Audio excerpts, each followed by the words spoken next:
Okay, so we are recording and let's get started. So once again, thank you so much for being with us today. I'm Carrie Gatto and I own Big Picture Realty, which is a team of Keller Williams. And I'm looking for ordinary families and individuals who want to harness the power of real estate to achieve financial wellness and peace of mind. So whether you're interested in buying or selling an income property, I can answer all of your questions. And if I don't know the answer, I call on my colleagues who are experts in the fields of real estate and investing. And today I've gathered an expert panel to address important considerations of being an absentee landlord. So again, we have muted everyone so there's less background noise, but we would love to hear your questions. So please use the chat box for questions or comments, and we'll address them at the end. Feel free to leave your video on or off. This is your time, so however you need to use it is fine. All right, so obviously if you're here today, you already know the power of real estate investing for financial independence. However, what are some of the big questions that absentee landlords really should consider? Well, here are some of them. If you're planning to move out of the area, should you hold or sell your investment property or properties? If you're an absentee landlord or planning to be one, who can you rely on to cost effectively manage your property to make it a truly passive investment? And with the COVID-19 situation, the obvious question is this even a good time to think about this?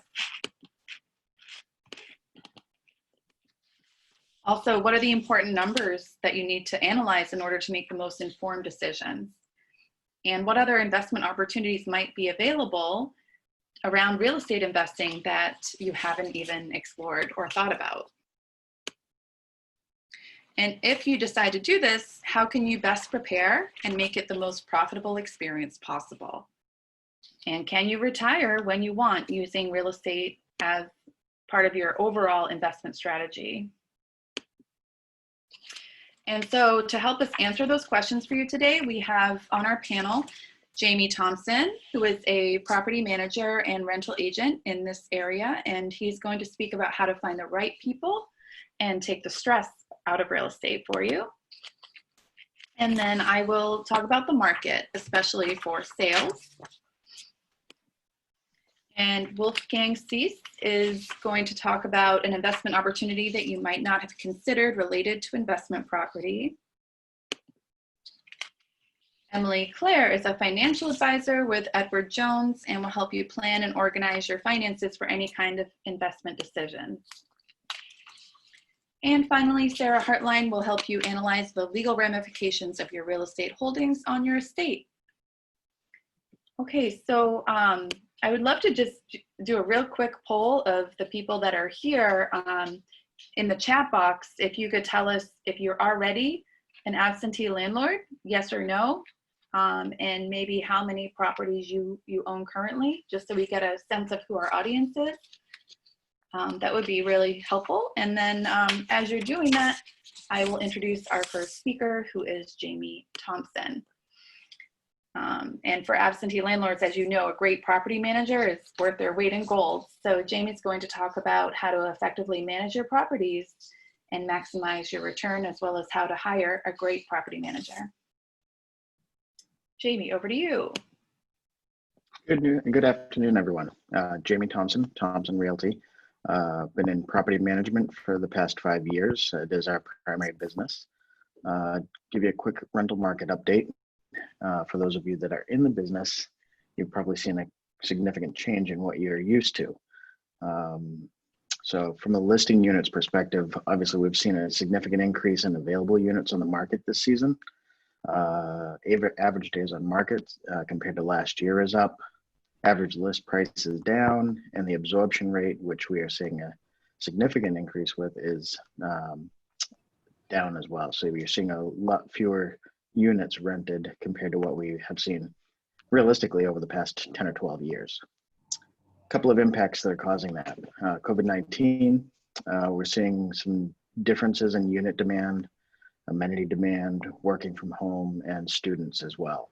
A lot of people are changing their perspective on where they're looking to rent. You used to see a lot of demand for near commuter access. Now we're seeing a primary focus on outdoor space or deck or patio. Increased demand for additional room space for people to use for offices for working from home. I've seen a lot of people moving from 1 bedrooms to 2 bedrooms or 2 bedrooms to 3 bedrooms in the market.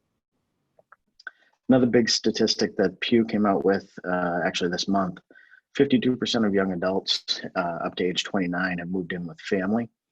That's compared to 47% last year. Obviously, that is a significant hit from the student market, both students and graduate students, as well as early professionals that have moved in with family to save money, or they may have lost their jobs and moved in with family. The eviction moratoriums have also created a reduction in activity. A lot of people aren't moving. Landlords have made deals with existing tenants in order to keep their units occupied so they don't run into the vacancy situations that we're seeing. And some tenants aren't moving because they're not paying rents, which is also a hit to an owner. Next slide. So taking the stress out of real estate. That is our primary focus in property management. Our goal is to take the pressure off of you as the owner so that you can focus on your investment, not the day-to-day operations of that investment. We handle the tenant activities, communications with the tenants, collecting rents, maintenance requests, or just any inquiries that the tenants may have.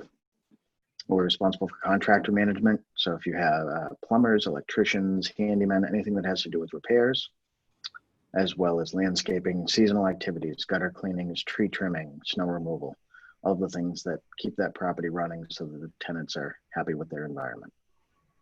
Long-term improvements, things like siding of the property, roof repairs, replacements of the roofs, foundation work, paving of the property, and any investments that you want to put it into the property to increase the value. Turnover and screenings, again, these are more tenant activities where you have a turnover. So you're going to look at leasing, marketing of the apartments, as well as managing the unit if you're going to be doing any renovations, making a decision on what to add for amenities, things like that. And we are responsible for the market knowledge, seeing what the competition is like in the area where your property sits.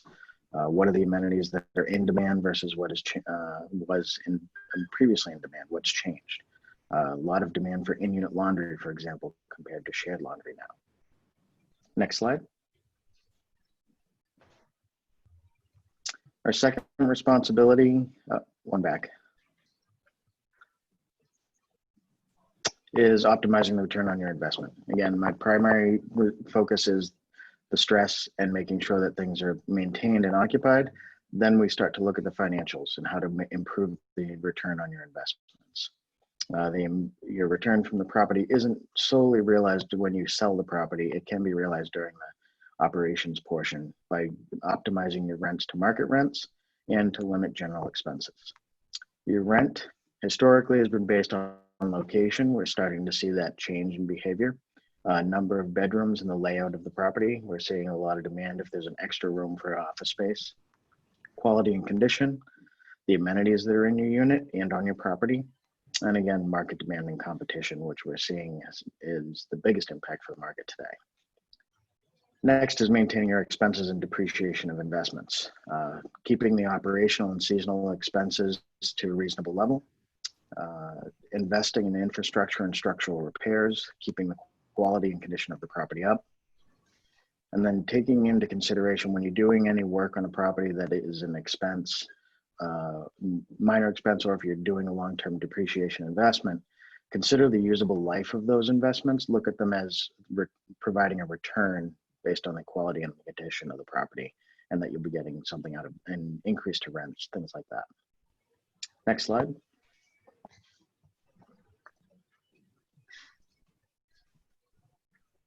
Then maintaining tenancy. So this hits on your expenses. Aside from general repairs, turnovers are going to be your biggest expense, biggest hit to your investment from a income perspective. At turnover, you're going to have to do updates to the unit, and cleanings and painting, refinishing the floors, or taking care of the rugs. You might do a full renovation, which could cost you, $5,000 to $10,000, or you might decide to do a class update, which could be more expensive. Vacancies are going to be your biggest hit to income, obviously, as well as additional costs from brokerage fees to get the units rented. Also, you're going to have to pay the city for inspections at turnover before a new tenant moves in. So in order to reduce the potential of turnover, communication with your tenants. So keep communication channels open, stay up to be aware of anything that they have concerns with regards to the property. Staying on top of general maintenance, like care, snow removal. What I like to look at is the touch points. Anything the tenants have to touch, keep up to date. Light switches. If there's something that isn't working, the tenants are going to notice it. They may not report to you right away. So always keep up with a quarterly inspection schedule for yourself to check on things you may report. Of course, responding to unplanned events. If something comes up that's unexpected, a water heater goes, or anything like that that is not a planned maintenance item, keep the tenants apprised of the schedule, respond quickly, and keep them up to date on any changes to that schedule. Next slide. All right. So again, the value of property management is to recover your own time, optimize the return in your investment, and then to invest in that property for marketed amenities to improve current and future value of that property. That's my last slide. I will turn it back over to Carrie. She will cover the purchase and sales side of NVR investment property.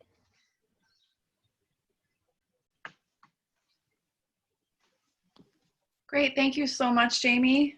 As you can tell, Jamie is really good at what he does and definitely will take the stress out of real estate for you. So I'm going to talk a little bit more about the sales side in terms of tracking your investment, maximizing your returns, and potential exit strategies.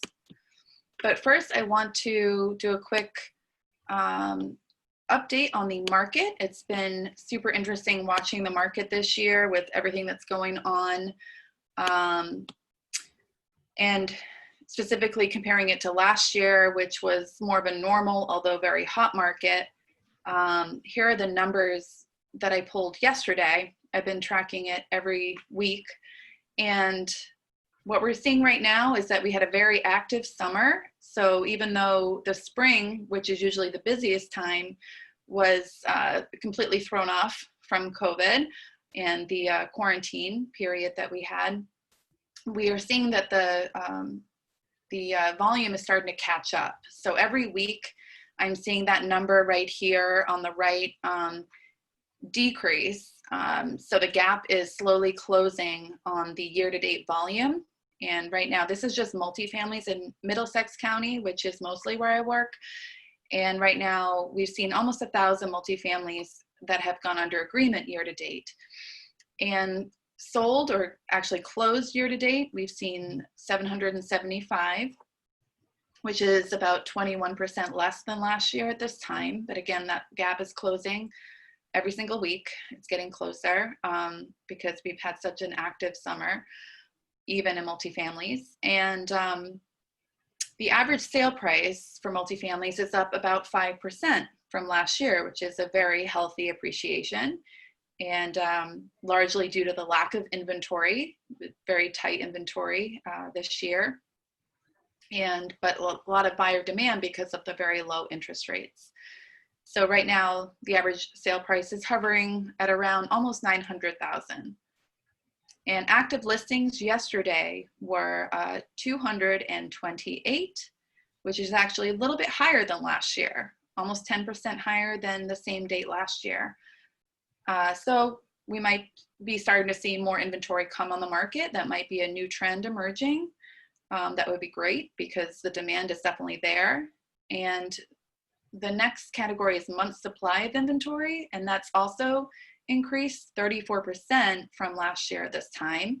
So we've currently got about 2 1/3 months of inventory available on the market. And this number is significant because it's a future predictor of values.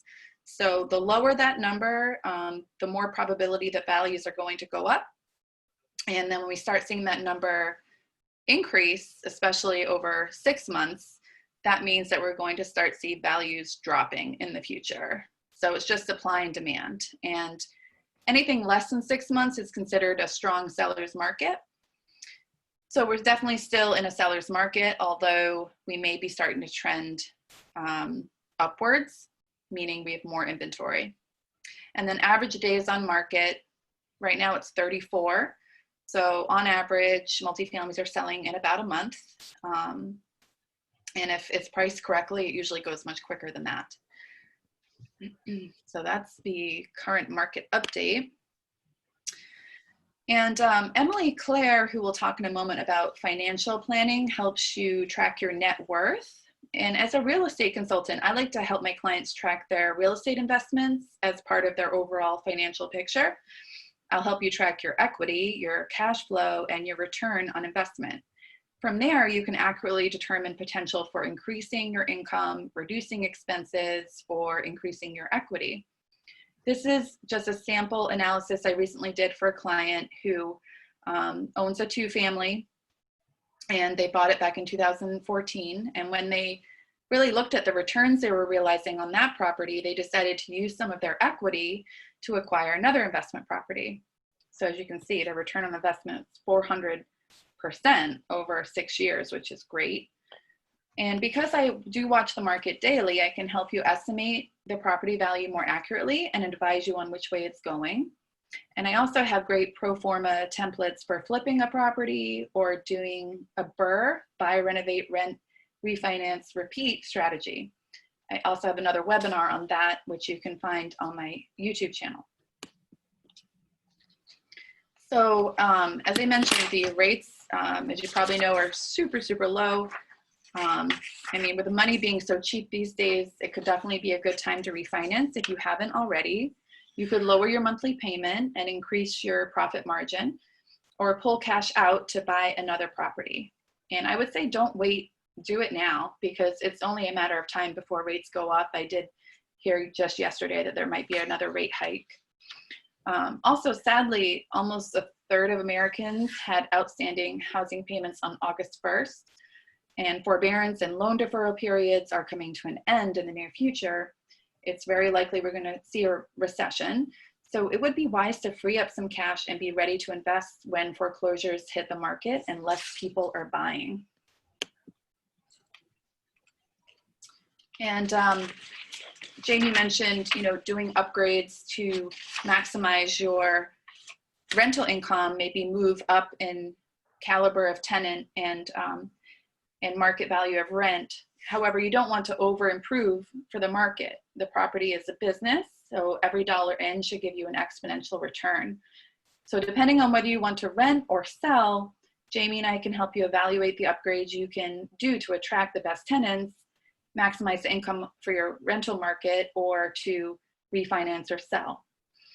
You might choose to do some work yourself if you're handy, or you can hire Jamie to coordinate the work for you.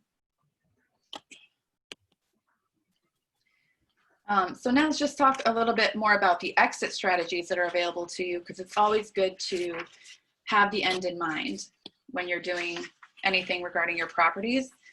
A lot of clients ask me about condo conversions, and I know a lot of times those big ticket condo prices can look pretty sexy, but when you factor in the cost of renovations to obtain the high-end quality finishes that condo buyers are looking for, the profit margins can be slim relative to the risk of doing it. And a lot of times my clients don't understand the cost of the renovations.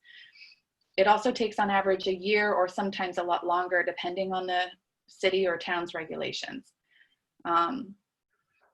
And also with that right now, the market's pretty precarious. There's a lot of uncertainty, so it might not be the best timing. Here are some of the considerations that I would definitely suggest you think about before doing a condo conversion. The cost of labor and materials has increased a lot in recent years because of a lot of new development. And so right now, $200 to $250 per square foot is pretty standard for a high-end condo conversion. So if you think about like a 1,000 square foot unit, you could be easily putting in 200K unit. And then it will take on average a year or sometimes a lot longer depending on the city or town's regulations. For example, last year, Somerville passed a regulation that added various steps to the condo conversion process, resulting in delaying the condo sales for up to 7 years. And so clearly that made Somerville far less attractive to condo developers. And the market's always hard to predict, but currently we're noticing that the condo market is cooling in favor of suburban single families. However, if you still want to do a condo conversion and it makes sense, please consult with an agent who really knows the market and what buyers are looking for to advise you along the way.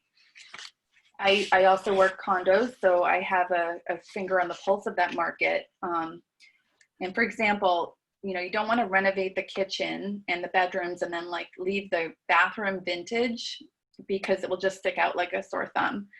And in a 2 or 3 bedroom condo, you'll need to have a tub, because it's likely that a couple with a baby or planning to have a baby will buy that type of property and they need a place to bathe the baby. And buyers in our market still want a dining area, not just a breakfast bar, unless it's a studio, for example. And if you finish the lower level or the attic, make sure the ceiling height is up to code to be legally used as living space. Even if you find a short buyer, it still has to get by the appraiser. So I've seen it all, and I can definitely help you determine what choices to make that will attract the best buyers. Another way to maximize proceeds from the sale of a multifamily is by doing a 1031 like-kind exchange. When you sell an investment property, the proceeds of the sale are subject to capital gains tax, the rate of which will be similar to any other income tax. The good news, of course, is that if you're paying a hefty tax bill, it means you made a hefty profit. The only way to avoid paying taxes altogether is not to make any money, but you can defer taxes on your gains indefinitely by doing a 1031 exchange. And this means that you reinvest the proceeds of the sale into another real estate investment property. You can reinvest all or a portion of the proceeds. You do have to abide by the time frame that the IRS gives, which Wolfgang will talk about in a moment. And I think the best way to do this is to list your existing property subject to finding a suitable replacement property, so that you're not under so much of a time pressure. And if you want, in the chat, let us know which of these strategies might be the most interesting to you right now. Quick survey. And that's it for me. If you want to talk more specifically about your goals, feel free to drop me an email or give me a call. And now I'm going to turn it over to Wolfgang. So I will stop sharing. Thanks, Carrie. My name is Wolfgang Cease, and I'm a wealth advisor with Fortitude Investment Group, but I generally refer to myself as a brick and mortar wealth advisor, as the majority of my clients are high net worth real estate investors.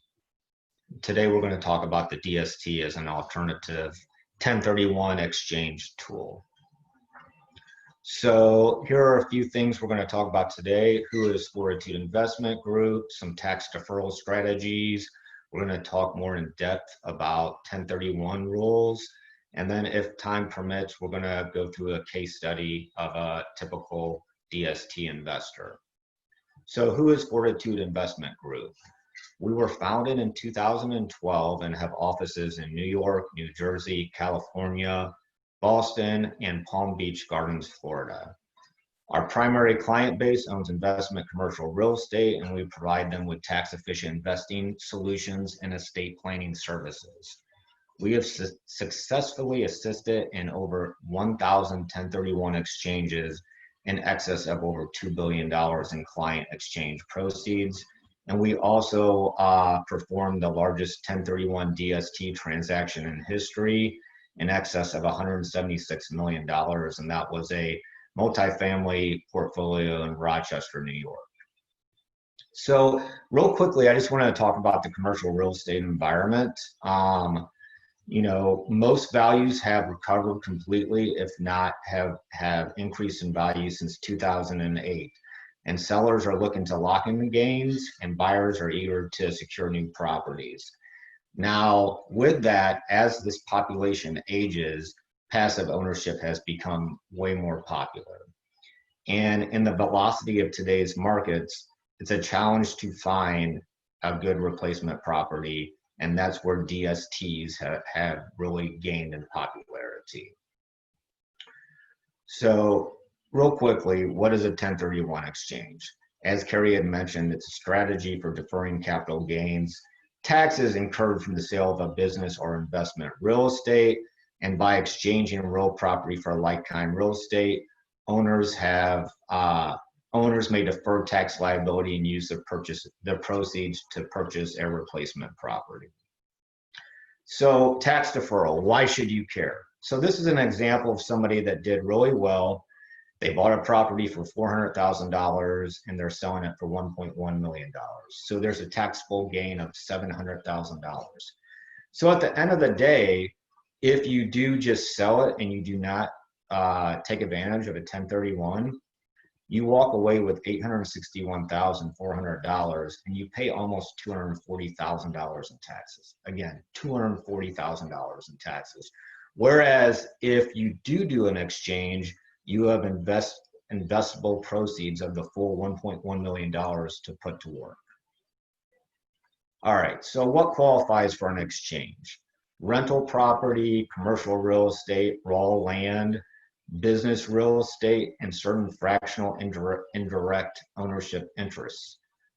What does not qualify for an exchange? Stocks, bonds, fix and flips, because it has to be a long-term capital gain. Your primary residence does not qualify, and REITs do not qualify. So real quick, Carrie had alluded to this earlier, but here's the timeline of a 1031.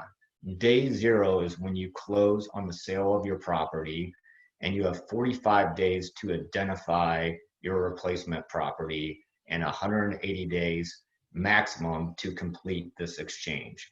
Now, I just want to make a point here that you cannot take constructive receipt of the funds. It has to go to a qualified intermediary.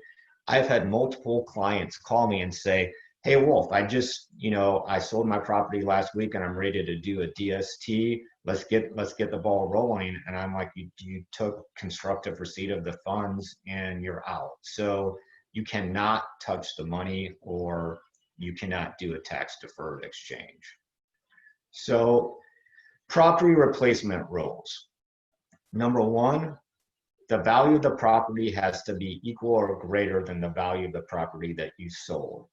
Number 2, the value of the equity, if you had $500,000 in equity in the property you sold, you have to replace that equity, your replacement property has to have equal or greater amount of equity. And that goes into number 3, which is debt. You have to replace equal or greater amount of debt as in the property that you sold. So in the first 45 days, as I mentioned, you have to identify your replacement property. There's 3 rules here, and you pick one of the 3 rules. Number 1, the 3 property rule. You can identify a maximum of 3 properties and close on one or all of the properties to satisfy the exchange. That's a popular one, but number 2, the 200% rule, is probably the rule that I use the most. And that rule simply states that you can identify any number of properties as long as those properties don't exceed 200% of the property value of the property that you sold. So if you sold a property for $1 million, you could identify as many properties as you want, as long as that total value does not go over $2 million. That's the most popular one. That's the one I use the most. And then rule number 3, it's the 95% rule. And that rule states that you can identify any number of properties for any value, but the investor must close on 95% of the value identified. I've never seen this rule in practice, but it could come up in some circumstances, but highly unlikely you would use that rule. Okay, let's talk about the Delaware Statutory Trust for a minute here. It came about in 2004. It was IRS ruling 2004-86. These are assets that are institutional investment grade assets, generally, class A or B plus properties that are fully stabilized, rented out, and not in need of any work done, any major renovation done. And so these Delaware statutory trusts can be used as a 1031 exchange replacement. And they're offered to accredited investors. And we have many different varying, which I'll show later in a slide later on, varying equity and debt levels to help one match their equity and debt needs to do the exchange. So some characteristics of DSTs. It's passive ownership. You don't have to be a landlord anymore. You know, if somebody's sick of the terrible T's, tenants, trash, and toilets, they can move on. Expertise of an institutional, well-known sponsor company that manages the day-to-day operations. Debt, which is often unlooked or untalked about, very good characteristic of a DST is that it's non-recourse debt. So you don't have to fill out a loan, paperwork, you don't have to do anything like that. The institution, the DST, has taken out the debt. So if you're stretched financially, debt-wise, whatever property you sold, that debt would be off your balance sheet. Number 4, diversification, smaller minimum investments, you know, as low as 50,000, usually they're 100,000, and you can diversify by sector, sponsor, and location. Number 5, it's not a blind pool. You know all the characteristics of said asset prior to investing in the DST. And finally, when you sell a DST, when it goes full cycle, you can either go into another DST, you can call carry up and find a new property, or you can cash out and pay taxes and go on your merry way. So you're not locked into the DST structure. So this is just a hypothetical example of a DST. Won't go that far into it, but it's a 328 unit building. The sponsor bought it for 80 million. There's 40 million in equity that they will raise, and 40 million in debt that will be associated with that. And it's going to pay somewhere between 4 and 6% in year 1. And again, on the last slide, I said, it's not a blind pool. You'll know the property type, the address, the tenants in place, the financing terms, the lease terms, and the risks and disclosures prior to investing. All right, so who's a typical DST investor? Somebody that has owned and appreciated real estate asset. It's inherently an estate planning tool. It's somebody that's potentially looking towards retirement and is, again, sick of the terrible T's. Somebody that's looking for passive cash flow, and somebody that's escaping the local real estate market. As we all know, in New England, the market's been great, but maybe they want to take some chips off the table here and invest in a multifamily DST that's in Las Vegas or a different state out west or a different sector. And lastly, a lot of people come to me because it's day 42 and they have not found an exchange property, and they are scrambling to find something so that they don't get hit with that big tax bill. All right, here's a case study, a client profile, married couple, 71 years old, wife's in good health, husband had a health scare recently. They've got a child in the 50s and 1 grandchild in college. They own a $100 million portfolio. They've self-managed and developed these assets themselves, but their child has absolutely zero interest in managing property or being involved. And they just now received an offer on one of their assets that will cause a very large taxable event. Somebody like that we see all the time. So here, as I said, we always have a menu of approximately 17 to 20 DSTs on our platform, varying from different real estate sectors, geographic locations.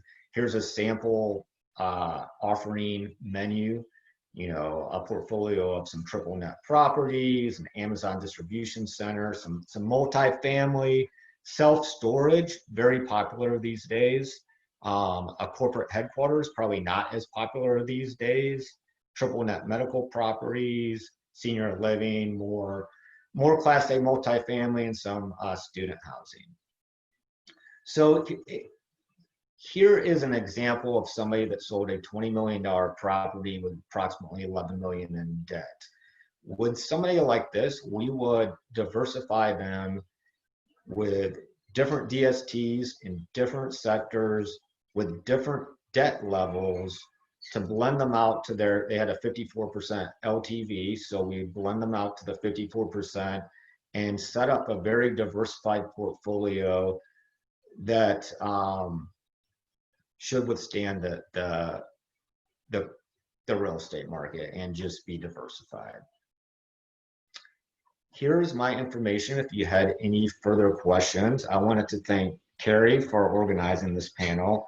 And I'd also like to stress that having an expert team in place, like the panelists on this call, will make your life easier when you're performing any large financial or real estate transactions. I can't stress this enough. You need the right people in place to avoid some major headaches. And thank you again for having me on the call. And at this point, I'll turn it over to Emily Claire, who is with Edward Jones.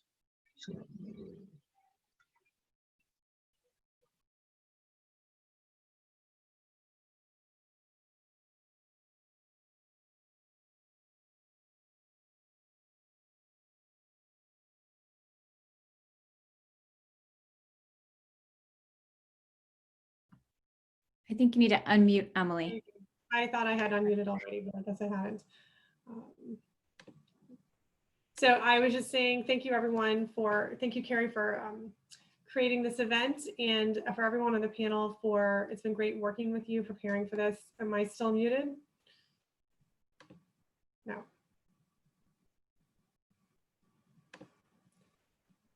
Okay, so you can hear me. Okay, great. So my name's Emily Claire. I'm a financial advisor at Edward Jones, and my office is in the North End in Boston. I'm working with a lot of clients in the greater Boston area. I also work with some clients who are remote from Boston. And my work as a financial advisor is to look at your overall financial plan holistically and help you with your liquid investments, so your non-real estate investments, as well as protection strategies for your financial plan. So overall, what my goal is to help achieve what's most important to you. And today I'm just going to talk very briefly about how I work with clients so that you have an understanding of what I can do for you. So when you ask yourself what's most important to you, there's a lot of different things that may come to mind when you think about your financial goals. Here are some of the most common areas I help clients: preparing for retirement, living in retirement, paying for education, preparing for the unexpected, and planning your estate or inheritance. So I'm just going to touch on each of these areas. So if you have real estate income, that certainly helps you as you might be building up a real estate portfolio that you're living on and building as you prepare for retirement. And then once you're retiring, you may choose to continue owning real estate investments and live off of that rental income, or you may choose to sell some of those and potentially reinvest some of that for retirement. You also want to have liquid investments alongside your real estate. You can't really eat a house. If you need cash, you want to have some liquid investments that are easier to access.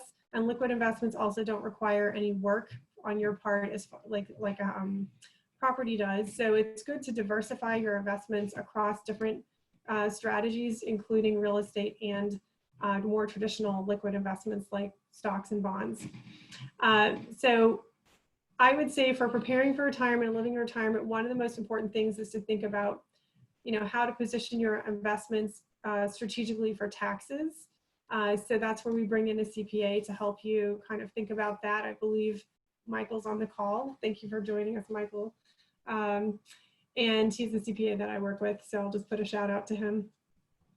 So we've got, you want to start early, but as you're getting closer to retirement, if you haven't started working with a financial advisor, it's getting pretty critical to kind of protect against issues that might arise in the market close to retirement. and also when you first start retirement. So I think that's a critical time to have somebody that you're working with. Once you retire, you want to make sure your money lasts all the way through retirement. And there's a lot of strategies that are important to do that with. So those are probably the two main reasons I work with clients. I also wanted to mention paying for education, which might be your children, it might be you, your children, your grandchildren, or somebody else you care about. And just mention that this is, there's some tax sheltered ways to do this, and that it's also a wealth transition tool where you can perhaps transition some wealth to your grandchildren in a tax-free investment vehicle. So that's just something to know, that it's not specifically related to real estate, but something that could be alongside of a real estate strategy for estate planning. Preparing for the unexpected is another big area that I help clients. So we just talked a bit about how landlords now are faced with some problems with rent sometimes, or vacancies, and that's really being exacerbated by COVID. And COVID also impacted people's jobs and their ability to earn a paycheck. So when you think about those kinds of unexpected things, or medical concern, you want to have emergency cash. And even though it's not an investment per se, it's one of the most important things I discuss with clients. So that's your first line of defense. Then there's life insurance and disability insurance to protect your income when you're working in your working years. And then there's also long-term care planning, so that if you need to go to a nursing home, your spouse, that this living in retirement plan is not impacted too greatly, that both of you can live comfortably, or that you yourself can live comfortably, or that your beneficiaries will still receive most of your assets rather than it going all to medical care. There's also annuities, which help protect against running out of money at the end of retirement. It can give you a guaranteed income. And rental property can serve quite a bit like an annuity too. It's a paycheck you get every month. So, if somebody's leaving a rental property, and they might want to consider something that you might include an annuity as part of that process to cover that paycheck. I also want to mention Edward Jones Trust Company. So kind of moving over here to the planning your estate or inheritance. So this might be good for somebody who wants to take all of their assets, their liquid assets, and maybe some properties as well, and they want to move it out of their control, and they want it to be managed. So Edward Jones does have a trust company. We can manage your liquid assets plus some rental properties, and we can be co-trustee, successor trustee. We can be a trustee on a special needs trust. We can handle your taxes and all of those things on the trust. So that's something to keep in mind. Another area, so with estate planning, I am not an estate planning attorney. We're going to hear from Sarah Hartline next, and she will help you understand what she does. But I partner with your estate planning attorney or refer you to somebody to make sure that you are transitioning your wealth as you want it to happen. And a couple ways that I could help is a universal life insurance policy could be used to equalize your distribution of assets. So let's say you have 3 children and one child is going to take over the property, and the other 2 are not interested or capable of doing that. So you could give the entire property to the one child, and then give a life insurance policy payout to the other 2 children. And so they all receive something equal, but you don't have two of your children stuck with a property that they really can't use or help with, and they get something that's better for them.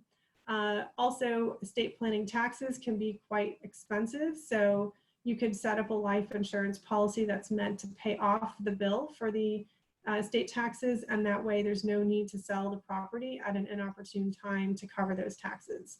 So that's just a couple ways that I help, but I will always talk holistically about everything with a client that matters to them and refer you to the right resources if you need them. I know I don't want to go too much longer here because I know we want to leave time for Sarah. So I'll just very quickly just say I follow this process with clients. We meet one time to talk about where you are and where you want to be. We meet a second time for me to give you recommendations on what tools and and strategies I would recommend you follow. And then if you become a client, we partner together over the long term to help you stay on track. And we use investments that are vetted by Edward Jones Research Department, sort of like Whole Foods. You're not going to end up buying a single product with MSG at Whole Foods. Edward Jones is vetting out our products for quality. So anything that we're recommending, you know, I mean, it's still an investment, so there's still risk, but you know that it's been vetted for quality. And then I partner. So here are you at the center of this team. I am there. My branch office administrator, her name is Laura. She's available, and she gets to know all of my clients. So you've got two people who know you well. I have very large, we say 95 acres of experts back over in St. Louis and Tempe, Arizona, or across the country, who I can turn to for expert advice about different areas of your plan. And we also have some a special planning for people with more than 2 million in liquid assets. We can do some extra planning for you. And then I partner with local legal and tax professionals. And if you have somebody you're working with, I can help you by working with them. If you don't have somebody you're working with, I can give you a good referral. And one person that I would potentially be referring you to is Sarah Hartline, who'll be speaking next. But before I introduce her, I just want to put my contact information. So if you have any questions, feel free to take a photo of the slide and reach out to me afterwards. If you want to connect with me on Facebook or LinkedIn, I post articles that might interest you about the market and investment strategies, and be happy to talk with you. So thank you so much. Now I'll introduce Sarah Hartline, and she is an estate planning attorney that I partner with. I'm happy to have her here.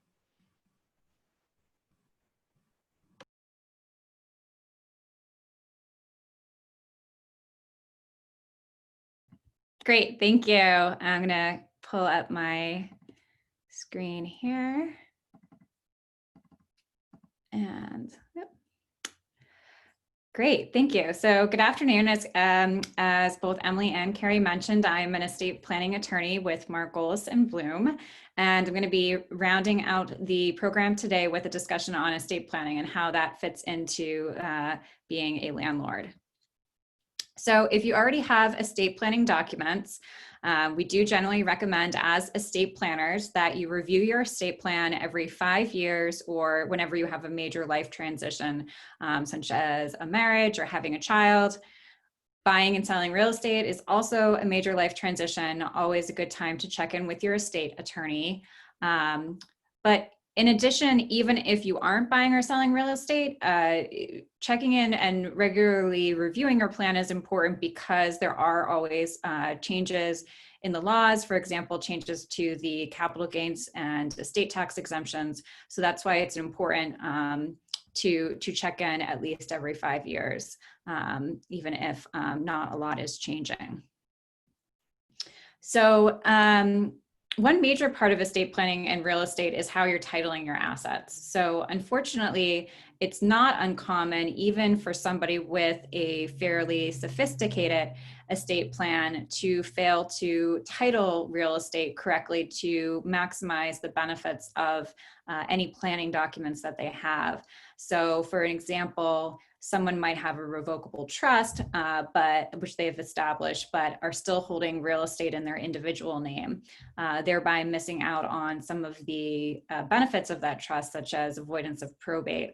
Or if they're still holding real estate in joint names, for example, as tenants by the entirety, they could be missing out on potential estate tax savings. So that's certainly a big part in terms of the real estate, not only having the plan in place, but also making sure that you're working with somebody, hopefully an estate planning attorney and a financial advisor who are making sure that you're really closing the loop in terms of fitting everything, your assets, your real estate into that plan. For somebody with income producing property like rental property, an LLC does typically make most sense. Unfortunately, insurance is not always enough to protect somebody against a potential lawsuit from a tenant. And the LLC can make sense because it does protect personal assets from lawsuits, and it can also offer owners privacy since the property can be listed in the company's name, which is another advantage. Trusts are typically more common for property that you don't regularly rent out. However, many property owners, including our clients, sometimes decide to actually use a combination of LLCs and trusts, such as having the LLC be owned by one or more trusts. So there's definitely a few different ways that you can structure it. I've here listed out some of the steps in terms of creating LLC or trust, but I think the most important thing about using an LLC or using a trust is not only setting it up correctly, but also administering it correctly. So for the LLC, which as I mentioned, is a popular choice for those who own rental property. If it's proven that you're actually administering the LLC incorrectly or illegally, your personal assets can still be fair game. So you need to be able to prove not only you have to prove your LLC is conducting business and not just simply being a place where you're holding your personal assets. So there are regular events that must occur, such as filing proper tax returns, holding annual meetings. And so again, circling back to a common theme today, just making sure that you have the right team because these small missteps can be very costly. So I know we're going to sort of not go too far into detail on the different types of plans, and more just talk about in general what I hope would be the most important takeaway for you in terms of estate planning, which is that one size does not fit all. So a proper plan, it looks not only at your real estate assets, but also your other assets. And often I talk to clients, there's trade-offs. So there might be a trade-off between estate taxes versus capital gains taxes, or there might be a trade-off between having protection or having control of an asset. So it really depends on you and your goals and your family and who your intended beneficiaries are. It's common, I hear clients that come in that say, you know, my neighbor does this or my friend does this, so that's the plan that I want. But I would really emphasize getting a good team of professionals and someone who can make sure that what works for you can figure out what works for you. And although COVID has made things a lot more difficult, and understandably, most people don't love the idea right now of going into a lawyer's office or a financial planner's office. I think Emily mentioned this as well, that that so many people are remote right now, and our office, like many other estate planning offices, is now operating 100% virtually. We can actually, while the state of emergency is in place, actually do remote document signings as well, which is something that's new, that was recently passed by Governor Baker while the state of emergency is in place. So you can actually do your whole estate planning from A to Z from your own home, which is great. We also do lots of weekend and night appointments as well, because I know that that's often more convenient for our clients. So now is actually a great time. I've had a lot of recent meetings with clients where they have a virtual meeting with their family. You know, they can have a child from California call into the Zoom call, and it's a really great way of getting everybody on the same page and getting things in order. So I will close it out here with my estate planning contact information, and that's my email address and my phone number. And thank you all for coming today. I'll turn it back to Carrie. Thank you so much, Sarah. So I do want to open it up to questions on the chat. So we would love to hear any questions you might have. Obviously, we have limited time today for each of us to speak. So we really just scratch the surface of our fields of expertise, but would definitely love to know more about what's important to you specifically in your situation. As Wolfgang mentioned earlier, you know, having a team is so important when you're talking about growing wealth and your investments, your most important assets. Yeah, so I think everyone on this panel is super trustworthy and experienced and knows what they're doing. So I also wanted to mention, if we obviously collaborate. So if you wanted to have like a group call or a group Zoom, we can set that up. Whatever is most helpful to you. And I will, as I mentioned in the chat, I will go ahead and share everyone's contact information via email with people who are signed up, as well as a link to the recording.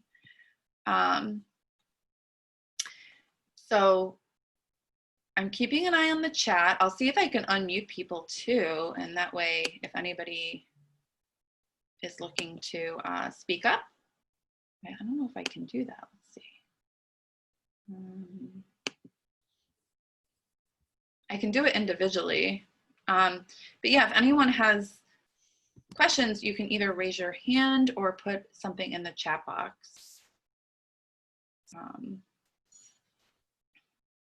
You're welcome. Thank you everyone so much for attending today. It was our pleasure. There's a lot going on right now, but also it's a great time to really hunker down and think about what you want to do going forward and make plans and really work on building your financial foundation. So again, thank you all for being here, and we really hope to be of service and find out more about your goals.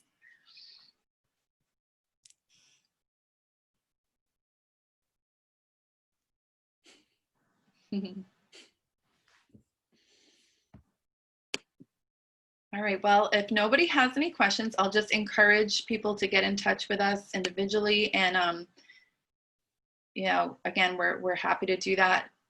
If anyone of the presenters has any closing thoughts, let me know. Oh, I saw a question just come in.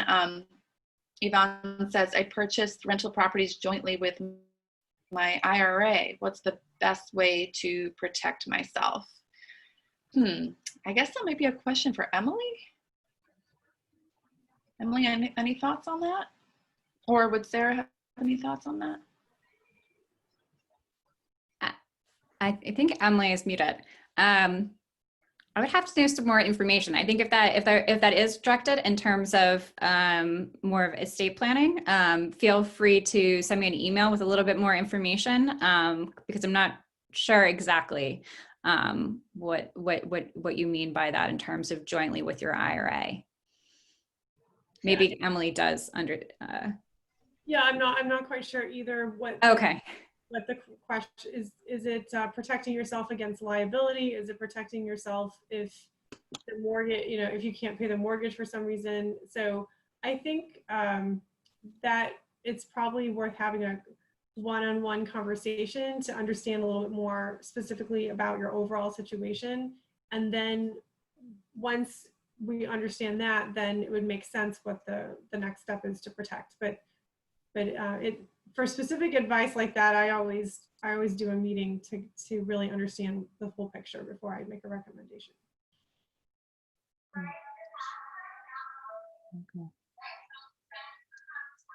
Okay. I'm not sure. Can you hear me? Yeah, I unmuted you. Okay. Yeah. Hi. Thank you so much. I apologize. I was late, so I missed a lot of this great information. So I'm glad that this was recorded. But I did purchase property using a self-directed IRA. I partially own the property with myself and the IRA. So I was just more so concerned from a liability standpoint, and just in case, just to protect myself. Because I think the IRA, that portion has some protections built in, but for myself, I have, just like I took a liability policy through my insurance company, but I'm just not certain that that's enough, or if I should just take myself off the title entirely, if that would be better, to just put myself into some sort of LLC or some sort of company, if that would be preferable. If that makes sense. I don't know if Emily wanted to say something. I would certainly I wouldn't, I would, without knowing more about, and more about your individual situation in terms of, how you're using the property, what the sort of, just a little bit more detail. I wouldn't want to just give you advice based on what you've said so far. But I would be happy if you want to email me. I'd be happy to jump on the phone and talk you through it, with getting a little bit more detail. Okay. Okay. So Thank you. so I can even just put my email in the chat right here if you want to send me. Okay. Great. Yeah, I think that's more of a law question. Mm-hmm. Okay. Okay. Got it. Much appreciated. Thank you. Of course.